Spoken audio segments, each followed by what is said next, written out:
ابن عینہ نے بیان کیا، ان سے ابن جریج نے، ان سے عطا نے، انہوں نے جابر بن عبداللہ رضی اللہ عنہ سے سنا کہ نبی کریم صلی اللہ علیہ وسلم نے مخابرہ، محاقلہ اور مزابنہ سے منع فرمایا تھا۔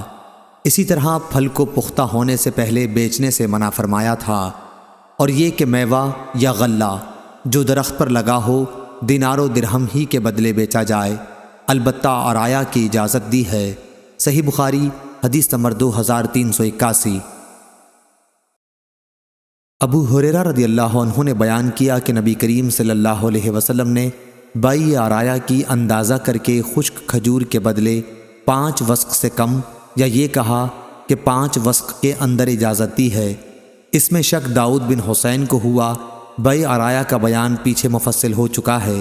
صحیح بخاری حدیث نمبر 2382۔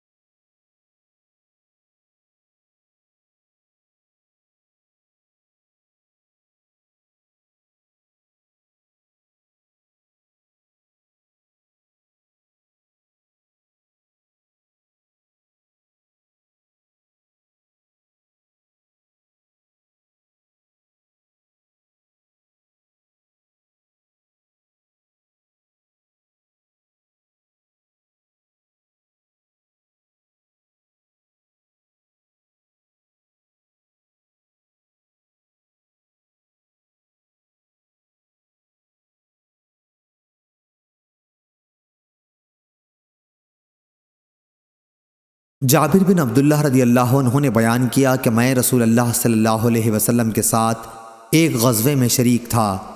آپ نے فرمایا، اپنے اونٹ کے بارے میں تمہاری کیا رائے ہے؟ کیا تم اسے بیچو گے؟ میں نے کہا ہاں۔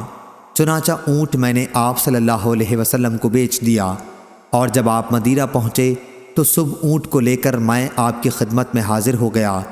حضرت صلی اللہ علیہ وسلم نے مجھے اس کی قیمت ادا کر دی۔ صحیح بخاری حدیث نمبر 2385۔